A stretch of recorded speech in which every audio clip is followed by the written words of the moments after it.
All right, guys, so here we go. I started painting the valve covers, or valve cover, I should say. First, I'm going to do the self-etching primer, this one right here. So I'm going to let that soak in, and then afterwards, I'm not sure if I should do the black letters first, and then the gold paint, or if I should do the gold paint and then the black letters. So I'm still debating on what to do. And I'm also coating the tank right now, the outside of it at least, so to protect it from any rust from the outside. And then I'm gonna also work on the electrical inside, all the gauges and all that. I want to get that done too. But it actually doesn't look that bad in like this green. It looks like pretty cool, like army green or something, but it looks really nice. That would look pretty badass with some black lettering. That would look pretty cool. And this is just primer, but it's gonna look clean after I'm done with it. Alright guys, so the tank is done. It's all cured. Here's what it looks like from the inside. Let's see if you guys can see that. But it's all coated. No more rust. I just washed it down with some water. Looks pretty good. Now it's ready to go back in. I gotta put the filler neck on right here in this hole, and then it should be pretty easy to put back in. It's just the two straps, the 10mm on the side, and I also have the fuel pump ready to go back in as well. Here it is. The fuel pump's on. Got it all wired. Paired all the wires. New solder right there. So that's all ready to go back in. Looking good too. Yesterday I was able to finish my new stereos panel where the stereo goes. This is what I'm gonna have. So I'm gonna get the next Innovate SCG1, which is the boost control, the one that controls your boost control solenoid, and it also does air fuel ratio and boost at the same time.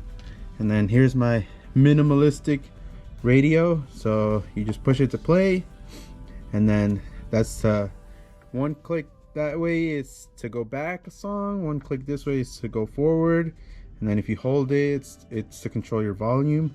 So it's pretty simple.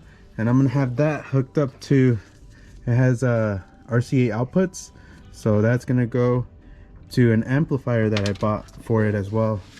And then right here in this little area right here, I'm gonna put a switch for my fan. And then in this area right here, I'm gonna put like 2 USBs to be able to charge my phone and stuff. But it's looking good. I haven't ordered the SCG1 yet, so that's why I haven't installed it. For now, I'm just going to be running this one, and then these I have to put the sensors in for both of the gauges. This one does coolant temperature and battery voltage. This one does oil pressure and oil temperature. So those are the ones that are going to be going in. And then I still have to do the fan control, the variable fan controller. And that's about it. But right now, my main goal is to put the tank back in, then I can lower it from the back, and then I could raise the front up so I could do those tie rods, the Voodoo tie rods, and then should be ready to go and drive. I still need to get a permit for it so I could take it to work and get it aligned. But other than that, it's coming along great. And here's all the wiring I have. All these wires I have to fix and redo most of it, but it shouldn't be too hard. It's pretty simple. This is gonna be for my radio. It's just gonna be power, ground, and that's about it. And accessory on, I think. And then here's this. Let me show you guys the amp that I picked up.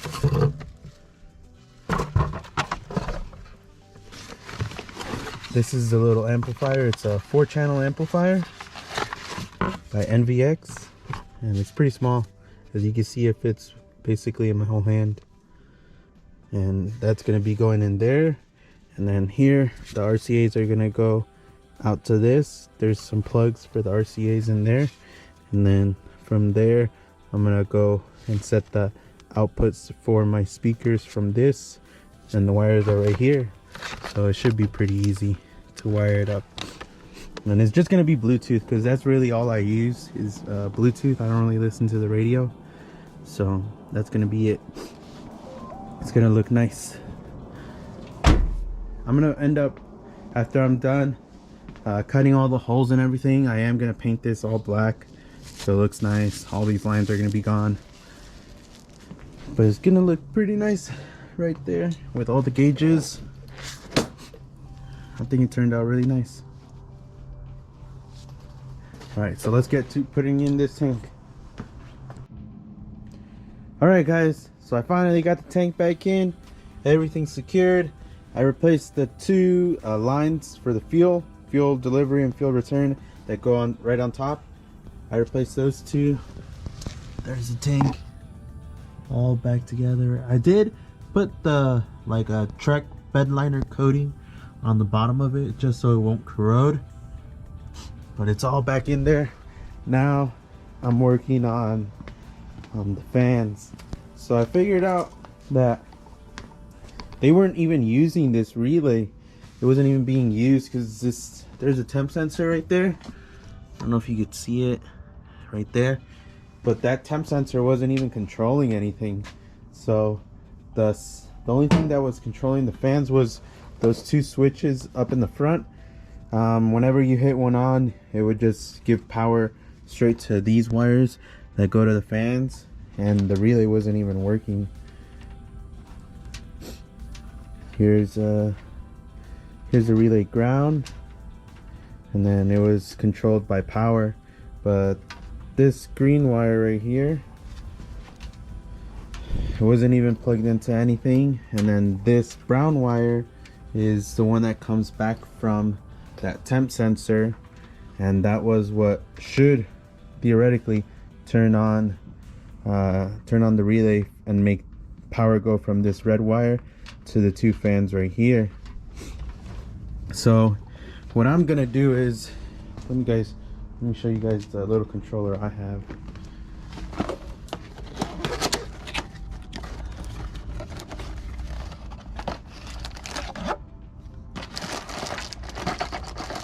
I really like this one because it's adjustable. So you just look at your temperature, and whenever you get to the temp that you want your fans to come on, that's where you leave it. It comes with everything you need, pretty much.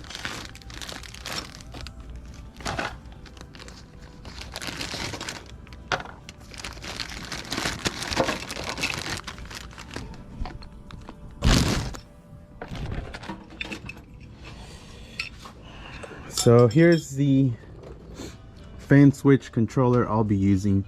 This probe goes through your radiator, and then there's the adjustment knob, and then it has a little plate right here that you mount this onto. So like that. Then you can mount the controller anywhere you want. You can put it that way, or you could do it this way and then mount it up like that. So this one I've used before and I really like it. I never had issues. So this is not gonna give power to the fans, because then it'll mess up this controller from the inside. This is only gonna power up the relay, so then the relay will switch power onto the fans. And then I'm also gonna have a switch inside to manually turn on the fans, like when I'm at a stop. After, let's say I take an auto crossing and I'm stationed, I'll be able to hit the switch and turn on the fans while the car is off to cool down the car a little bit more. So I'm gonna also do that, but I should be able to use this relay still. And if it doesn't work, I got other relays that I could use up. So now comes the fun part, the wiring. Time to tackle this. I don't like to use these eyelets either, so I'm gonna be replacing those. The reason being is because if your the bolt for the ground gets loose, these will just slide off. I like the ones with the eyelet instead, because then you for sure know that they're secure. And those were right there, down there. So I'm gonna clean this wiring up and install the controller. Should be good to go. Then I also got to tackle the wiring inside the car for all the gauges. For my coolant temp sensor, or for my coolant temperature gauge, I will have to run a new coolant temp sensor. It's a lot nicer. This one, the one that was on there before, which is right here, this one just controls the ground signal. So depending on how hot the car is, it just changes the resistance to ground that wire has. The one that I have, the Innovate one, it actually has, it's a 2-pin sensor, so it gives itself a ground signal, so you don't have to worry if this is grounded or not properly, because it'll give the ground signal to the sensor, and then the sensor just varies the ground signal to be able to tell you what temperature your coolant is at. And then I have to figure out where I'm going to be putting my oil pressure gauge and my oil temperature. And I'm gonna replace this fuel filter for sure, because who knows how dirty that thing is after seeing the tank and how dirty that was. I'm gonna also be replacing that, and then she should be ready to go out for another drive after I finish all that. There it is, time to do some wiring now. Let's do it. Alright guys, so I'm back with the S13. I ended up finishing getting the wiring all done. So I did 2 relays instead of 1 to distribute the load on 2 relays instead of overloading one of the relays. I've always had issues where if you power, especially doing 2 fans with 1 relay, sometimes you'll start blowing fuses. So I decided to just put 2 relays instead of 1. And then here's the fuse for that power circuit right here. That's a 30 amp fuse right there. And then I cleaned up a lot of the wires, so now I'm able to take the fans off. I have little quick disconnects so I could take the fans off. And then I made my own ground cable right here, this one, because the other one was all messed up. And then I just tied it into the bolt right here. And then these are the grounds for my fans. I haven't tightened that yet, but I also cleaned this up because this had like 2 connectors that would go onto here, and they were really stretched. So I tied it into here, and it's going through here and connecting to the battery. So now I only have 1 connector at the battery, and that's kind of hidden. And now I don't have that mess of wires that I had right here. It's all clean. And I tested the fans, so just so you guys could see, here you can adjust it, and then you get it to click on. And there are the fans. And I also have the switch that I'm going to be putting inside that's going to be able to control my fans too, and that works as well. I have to finish the wiring all up in here for my radio, not radio, more like Bluetooth unit, and then for the amplifier and for the gauges. It shouldn't be too hard. I'm gonna make it all nice and tidy, but this is power, and then I hooked it up to the blue wire. So the blue wire is going to the fan relay. I don't know if you guys will be able to hear, but they're on right now, off. And that's gonna be controlled by my switch. And I finished the panel that's gonna hold my gauges and everything. I'll show you guys right now. There it is. I did it in wrinkle black, and it turned out awesome. And I have USB ports right there to be able to charge my phone. And then I left that boost gauge, but I'm gonna be getting another Innovate gauge, the one with the boost control solenoid and the air fuel ratio. So I'll be putting that in as well. And then that's my radio and my switch for my fans. So that's gonna go in there. And then this is the amplifier is right here, and it's super small, so I'll be able to just shove it in here and hook it up. It'll fit right there, nice and tidy, and it's super small, which I really like, so I'll be able to hide all the wires and make it nice and neat. I could put it that way too. I'm not sure which way I'm gonna be putting it. This is my vacuum hose for the boost gauge, so that's connected right there. I also found out I have a boost controller I was hiding under the dash. That's the Greddy boost control solenoid, but I'm not going to be using that.